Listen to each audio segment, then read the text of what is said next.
आज फिर इन दोनों बहनों ने इतनी पी ली कि इन्हें चलने तक का भी होश नहीं। गलती मेरी ही है। बिन माँ की बच्चियों को प्यार देने की चाह में इतना सर चढ़ा लिया कि इनके सही बुरे पर ध्यान ही नहीं दे पाया। और आज नौबत यहाँ तक आ गई है कि ये दोनों पूरी तरह बिगड़ चुकी हैं। अपनी दोनों जवान बेटियों की हरकतों को देखते हुए धनराज सेठ उनके लिए लड़के तलाशने शुरू कर देता है। फिर कुछ दिनों में उनकी शादी अपने बराबर के घराने में कर देता है, जहां उनकी सास राजरानी हाथों में आरती की थाली लिए उनका स्वागत करती है, जिसे देख सुनैना और मलाइका अपने घूंघट को हटाते हुए कहती हैं, ओफो सासू मॉम, अब ये सब तामझाम बंद भी करो। हम ससुराल आई हैं, कोई सरहद पर जंग लड़ने नहीं आई है जो आप ये सब ड्रामे कर रही हैं।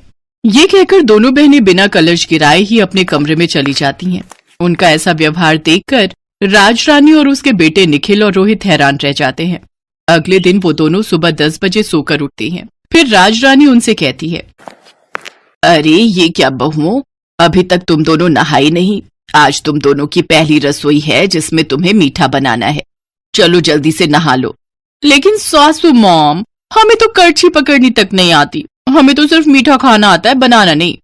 और वैसे भी घर में नौकर है ना, तो ये उनका काम है। हमने तो आज तक अपने घर के किचन में भी कदम नहीं रखा। बेटा, घर में भले ही हर काम के लिए नौकर है, लेकिन घर का खाना तो घर की लक्ष्मियों को ही बनाना चाहिए।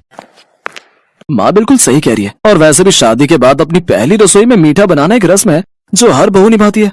ओफो, मायके में हमारा बाप कम था जो अब यहाँ तुम दोनों भी लेक्चर देने लग गए। Live it. अरे सुनैना, चलो जल्दी से रेडी होकर बाहर पूल में आ जाओ। आज हम दोनों जी भरकर स्विमिंग करेंगे। कुछ देर बाद दोनों बहनें सब घर वालों और नौकरों के सामने स्विमिंग ड्रेस पहनकर आती हैं और पूल में जाकर नहाने लगती हैं। अपनी बहुओं की ऐसी बेशर्मी देख राजरानी का तो सर शर्म से झुक जाता है। ये दोनों की दोनों तो मेरी नाक कटवा कर रहेंगी। हे भगवान, मेरे घर की इज्जत अब तेरे हाथ में है। राजरानी एक धार्मिक महिला थी, साथ ही वो समाज सेविका भी थी। उसका खुद का एक बड़ा एनजीओ था जिससे शहर की बड़ी बड़ी हस्तियां जुड़ी हुई थी। ऐसे ही कुछ दिन बीतते हैं। मलाइका और सुनैना अपने ससुराल के प्रति कोई जिम्मेदारी नहीं समझती थी। वो दोनों तो बस सारा दिन अपने मेकअप, पार्लर, शॉपिंग और पार्टीज में ही बिजी रहती। ये इतने छोटे कपड़े पहनकर तुम रात को कहाँ जा रही हो बहू? सासू मॉम, आज हमारी फ्रेंड की बर्थडे पार्टी है।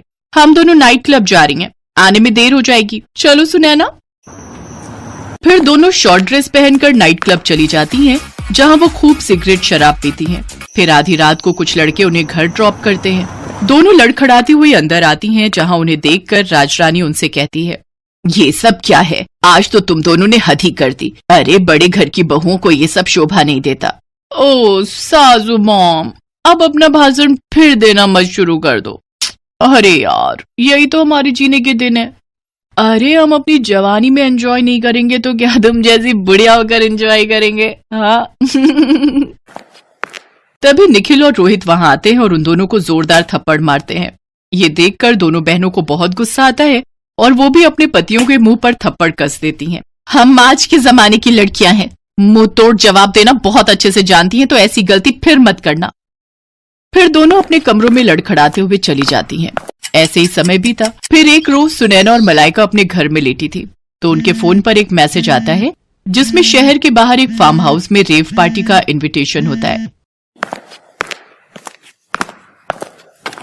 Oh wow, rave party! Malaika, I am so excited यार।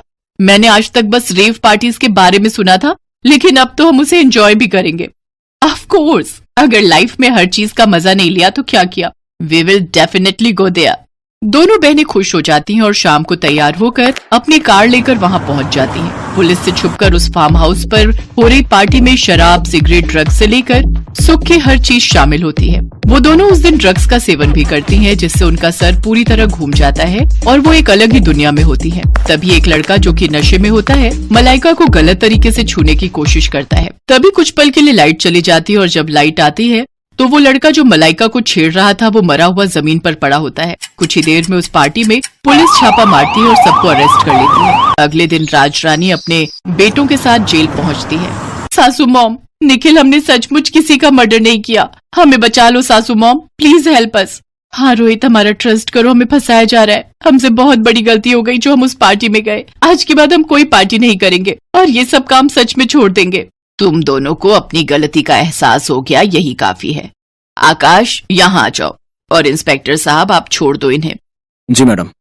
ये लड़का तो जिंदा है। हाँ, ये सब हमारे प्लान था, तुम दोनों की अक्ल ठिकाने लगाने के लिए। दरअसल ये सारा प्लान राजरानी और उसके बेटों का था, जो उन्होंने अपनी बहुओं को सबक सिखाने के लिए किया था। उन्होंने ही अपनी पहुंच का इस्तेमाल करते हुए इस पार्टी का आयोजन किया और ये सब ड्रामा रचा। लेकिन इससे मलाइका और सुनैना को अच्छा सबक मिला और वो दोनों अब बेशर्म से संस्कारी बहुएं बन गईं, जो अपने परिवार के साथ अच्छे से अपनी गृहस्थी चलाने लगी।